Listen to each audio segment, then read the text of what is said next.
नमस्कार दोस्तों, आपका स्वागत है भक्ति अमृत रस चैनल पर। वैशाख मास भगवान विष्णु और पुण्य कमाने का सबसे श्रेष्ठ समय माना जाता है। आज हम लेकर आए हैं वैशाख मास कथा अध्याय 15, जिसे सुनने मात्र से जीवन के सभी कष्ट दूर होते हैं और अक्षय पुण्य की प्राप्ति होती है। तो वीडियो को अंत तक जरूर देखें और भगवान श्री हरि विष्णु जी की कृपा पाएं। पूजा विधि: सुबह जल्दी उठकर स्नान करें, घर के मंदिर में घी का दीपक और धूप अगरबत्ती जलाएं, भगवान विष्णु और तुलसी जी की पूजा करें, इनको गंगा जल और फूल अर्पित करें। इसके बाद वैशाख मास कथा अध्याय 15 का पाठ करें या श्रवण करें और मंत्र ओम भगवते वासुदेवाय का जाप करें। अंत में श्री हरि विष्णु जी की आरती करें। कथा: श्रुतदेव जी बोले, हे राजन मधुसूदन, भगवान के प्यारे, वैशाख महात्म्य का फल और भी सुनो।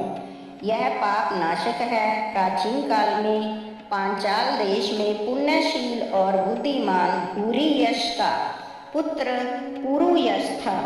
पिता के मरने पर वही राजा हुआ। वह बहुत शूरवीर और उदार था।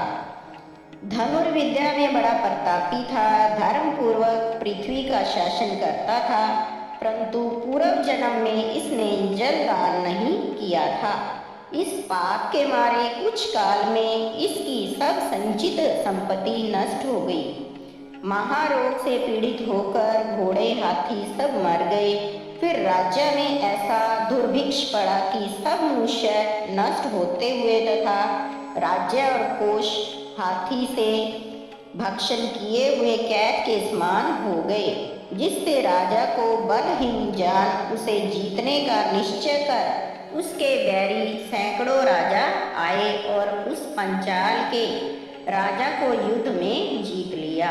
राजा त्रास्त होकर पहाड़ की कंदरा में घुस गया। वहां का मार्ग और कोई नहीं जानता था। राजा ने बड़े कष्ट से व्याकुल हो 53 वर्ष वहीं व्यतीत किए। तब राजा के मन में चिंता उत्पन्न हुई कि मेरी ऐसी दशा किस कार्य से हुई है। मैं कर्म और जन्म से तो शुद्ध हूँ, सदैव माता पिता का हित साधना करता रहा हूँ। मैं सदा गुरु के प्रति भक्ति, ब्राह्मणों की सेवा तथा धर्म में तत्पर रहा हूँ। संपूर्ण प्राणियों पर दयावान, देवभक्त और जितेंद्रिय हूँ। मेरा भाई, पुत्र, सहृदय, हितकारी कोई नहीं है। मैंने उत्तम कुल में जन्म लिया। मेरे दया पौरुष भी न जाने कहाँ गए। यह घोर दुखदायक दरिद्र किस कर्म द्वारा उपस्थित हुआ, किस कर्म से मेरी पराजय हुई और किस कर्म से मैं वनवास दुख भोग रहा हूँ। ऐसी चिंता करता हुआ खिन्न बुद्धि राजा अपने गुरु का स्मरण करने लगा। तब याज और उपयाजक नाम के दो मुनीश्वर सर्वज्ञाता राजा के स्मरण करने पर आ पहुँचे। राजा उन्हें देखकर सहसा उठ खड़ा हुआ और भक्ति पूर्वक सिर झुकाए वन में बास से पीड़ित राज चिन्हों से ही वन के मार्ग को न जानकर थोड़ी देर तक चुपचाप खड़ा रहा। फिर उनके चरणों पर गिर पड़ा।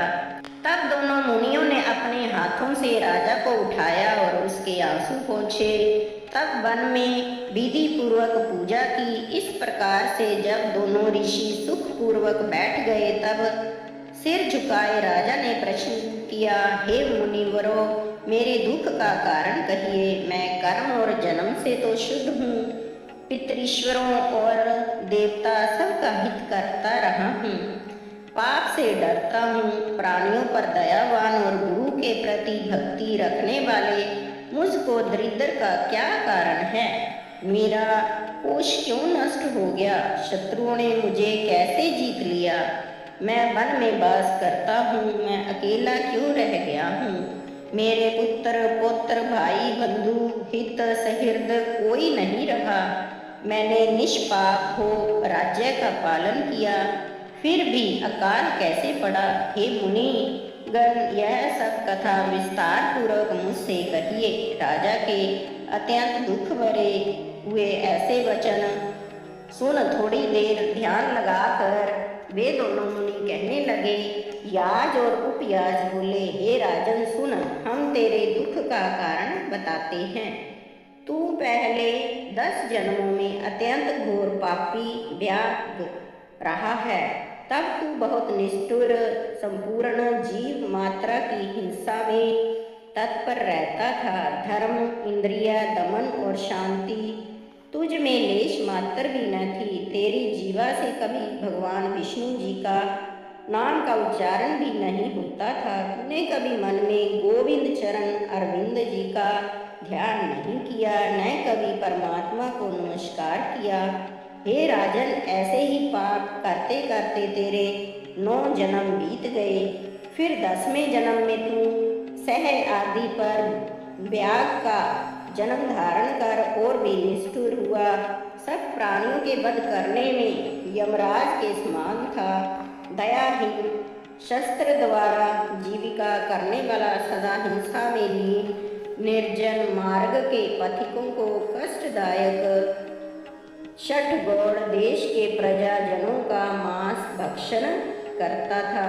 अपने दिल की बातें न जानते हुए समय बिताया करता था। मृग और पक्षियों के छोटे छोटे बच्चों का वध करने के कारण तेरे इस जन्म में संतान नहीं हुई। तूने विश्वासघात किए, जिससे इस जन्म में तुझे सहोदर भाई नहीं मिले। तूने मार्ग में यात्रियों को बड़े बड़े कष्ट दिए, इस कारण से तेरा कोई मित्र नहीं है। साधुओं का तिरस्कार करने से तुझे शत्रुओं ने तुझे पराजित किया। तूने कभी दान नहीं दिया, इस दोष से तेरे घर में दरिद्रता आई है। सदा उद्वेग कराने से तेरे को देश निकाला हुआ है। तेरे घर में दरिद्रता आई है। सबका हित करने से तुझे अत्यंत दुसह दुख भोगना पड़ा। पूर्व जन्मों में सदा क्रूर कर्म करने से अब तुझे भोजन नहीं मिलता। इन सभी कर्मों द्वारा इस जन्म में तेरा राज्य छिन गया है। अब हम तेरे सत्कुल में जन्म लेने का कारण बताते हैं। जब 10वें जन्म में तू गौड़ देश में था, तब तू अपने घोर दुष्कर्म में प्रवृत्त था और कष्ट में वन में बड़ी निर्दयता से सब पथिकों को बड़ा कष्ट दिया करता था। उसी समय धूप से व्याकुल बड़े धनवान 2 वैश्य और वेद वेदांत के ज्ञाता कर्षण नाम मुनि वहां आए। सिर पर जटा, देह पर छाल के बस्तर, हाथ में कमंडल लिए हुए इन्हें आते तू हाथ में धनुष ले मार्ग रोक खड़ा हो गया। बाण मार कर तूने दोनों वैश्यों के शरीर छिन्न भिन्न कर दिए और एक वैश्य को मारकर सब धन छीन लिया। जब तू दूसरे को मारने के लिए तैयार हुआ तो वह डर के मारे भाग गया और अपने प्राणों की रक्षा के निमित्त सब धन को कहीं लता पत्तों के बीच में फेंक दिया। तब कर्षण मुनि भी व्याध के हाथों से मृत्यु की शंका कर धूप में भागे तो तृषा और धूप से व्याकुल हो मूर्छित हो गिर पड़े। पसीना टपकने लगा, केवल संज्ञा मात्र शेष रह गई। वैश्य प्राणी की रक्षा के निमित्त ऋषि को वहीं छोड़ भाग गया। तब तूने मार्ग में मूर्छित पड़े ब्राह्मण से पूछा कि धन कहाँ फेंका है और वह वैश्य कितनी दूर गया है। और थके हुए ब्राह्मण को उठाने का प्रयास करने लगा। उसे चेत कराने के लिए तूने कानों में फूंक मारी तथा कृमि और कीचड़ मिले हुए गड्ढे के जल से उसके नेत्र धोए और पंखे से उसको हवा करने लगा। इस प्रकार मुनि को चेत करा कर तुम कहने लगा, हे मुनि, तुम शंका मत करो। इस वन में अब तक मैं शस्त्र धारण किए हूँ, जब तक तुम्हें किसी बात का डर नहीं है। निर्धन मनुष्य संसार में सुखी रहते हैं, फिर तुम क्यों डरते हो? तुम्हारे टूटे पात्र और फटे वस्त्रों से मुझे क्या लाभ होगा? हे मुनि, तुम यह बताओ कि यह वैश्य कहाँ भाग गया? और भागते समय अपने धन को किस जगह फेंक दिया। जब तुम ठीक से न बताओगे तो मैं तुम्हें मार डालूंगा। कृष्ण बोले, वह वैश्य धन को तो इन वृक्षों में फेंक गया है और स्वयं उधर भाग गया है। अपने प्राणों की रक्षा के निमित्त ऋषि ने डर के मारे कहा। व्याध ने कहा, हे विपर, तुम निडर हो, सुखपूर्वक चले जाओ। यहाँ से थोड़ी दूरी पर तालाब में निर्मल जल है, वहाँ जल पीकर थोड़ा विश्राम कर अपने गांव चले जाओ। अभी राजा की कर्मचारी वणिक का रुदन सुनकर मेरे पाँवों की खोज लगाते आएंगे। हे ब्राह्मण, इसलिए मैं तुम्हारे साथ चलने में असमर्थ हूँ। इस पंखा से हवा करने पर तुम्हें कुछ गर्मी कम लगेगी। तुम इस ब्राह्मण को पत्ते देकर गहन वन में चल गया। इस पुण्य के प्रभाव से वैशाख की प्रचंड धूप में यद्यपि तूने अपने कार्य की सिद्धि के लिए मुनि की रक्षा की थी, उसी के प्रभाव से तेरा जन्म महापुण्यवान विशाल राजवंश में हुआ। अब यदि तेरी इच्छा सुख, राज्य, धन, लक्ष्मी, स्वर्ग, सायुज्य, मुक्ति आदि प्राप्त करने की है तो वैशाख के धर्मों को कर, संपूर्ण सुख प्राप्त हो जाएंगे। इस मास का नाम माधव मास है और तृतीया का नाम अक्षय तृतीया है। इसके दिन यदि व्यायी गो ब्राह्मण को दे, इससे तेरे को कोष आदि की पूर्ति होगी।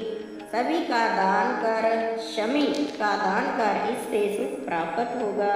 क्षत्रिय दान कर, इससे साम्राज्य की प्राप्ति होगी। विधि पूर्वक स्नान करके माधव भगवान की पूजा कर और दिव्य प्रतिमा का दान कर, इससे तेरी विजय होगी। हे राजन, यदि तुझे अपने समान पुत्रों की इच्छा है तो संपूर्ण प्राणियों के हित साधन के निमित्त प्याऊ लगा। और हे राजन, वैशाख के इन धर्मों को कर, इससे सब लोग तेरे वश में हो जाएंगे। तू निष्काम होकर इन संपूर्ण धर्मों को करेगा। इस वैशाख के महीने में मधुसूदन भगवान की प्रसन्नता के लिए करेगा तो विष्णु भगवान साक्षात दर्शन देंगे। जो मनुष्य इन कल्याणकारी धर्मों को करता है उसे अक्षय लोक की प्राप्ति होती है। यह सब बातें पुराणों में लिखी हैं। हमने जैसी कान से सुनी अथवा आँख से देखी वह सब तुझको सुनाई। ऐसे कुल पुरोहित दोनों ब्राह्मण याज और उपयाज राजा को समझाकर अपने अपने घर चले गए। तब महापराक्रमी राजा अपने पुरोहित की आज्ञा के अनुसार श्रद्धापूर्वक इस वैशाख के सब धर्मों को करने लगा और उपदेश के अनुकूल ही मधुसूदन भगवान की पूजा करने लगा, जिसके प्रभाव से अपने संपूर्ण कुटुंब सहित बची हुई सेना को संग ले पांचाल नगरी में प्रवेश किया। जब राजा के शत्रुओं ने सुना कि राजा फिर आ गया है, तब मदोन्मत्त होकर पूरी चढ़ाई करने लगे। इस प्रकार पंचाल देश के राजा और इन शत्रुओं में सदा संग्राम होता रहा, परंतु एक ही महारथी ने सबको जीत लिया। जो राजा अपने अपने देश छोड़कर भाग गए, उनके कोष, हाथी, घोड़े स्वयं वही राजा ले आया। राजा 10 अरब घोड़े, 3 कोटि हाथी, 1 अरब रथ, 10 सहस्त्र ऊंट, 3 लाख गधे पुरी में लाया। वैशाख उक्त धर्म के प्रभाव से तत्क्षण ही सब राजा उसे कर देने लगे। उसके संकल्प जाते रहे, चरणों में आ पड़े और मधुसूदन भगवान की कृपा से वह चक्रवर्ती राजा हुआ तथा उसके 5 बड़े गुणवान शूरवीर और उदार हुए पुत्र हुए। धृष्टकीर्ति, धृष्टकेतु, धृष्टद्युम्न, विजय, चित्रकेतु आदि हुए। मयूरध्वज के समान हुए। धर्म से प्रतिपालित संपूर्ण प्रजा राजा से अनुराग करने लगी और वैशाख के प्रताप से तत्क्षण सब विश्वास करने लगे। फिर पांचाल देश का राजा निष्काम चित्त हो मधुसूदन भगवान की पूजा के लिए सभी धर्म करने लगा। जिनसे प्रसन्न हो मधुसूदन भगवान के अक्षय तृतीया के दिन साक्षात दर्शन दिए। अच्युत भगवान को देख राजा बड़ा विस्मित हुआ। नारायण चतुर्भुजधारी शंख चक्र गदा पद्म लिए पीताम्बर धारण किए हुए वरमाला पहने लक्ष्मी तथा अनुचरों सहित गरुड़ पर बैठे हुए हैं। इनके असहनीय तेज को देख नेत्र बंद कर लिए। फिर उनके दर्शन कर हर्ष के मारे उन्मत्त की सी चेष्टा करने लगा। सब देह पर रोमांच खड़े हो गए, नेत्रों से आंसू गिरने लगे। अत्यंत भक्ति पूर्वक हाथ जोड़कर सिर झुकाए स्तुति करने लगा। जय श्री हरि विष्णु जी। तो दोस्तों, अगर आपको यह कथा पसंद आई हो तो वीडियो को लाइक करें, शेयर करें और भक्ति अमृत रस चैनल को सब्सक्राइब जरूर कर लें। जय श्री हरि विष्णु जी, जय माँ लक्ष्मी जी। मिलते हैं अगली दिव्य कथा के साथ। धन्यवाद।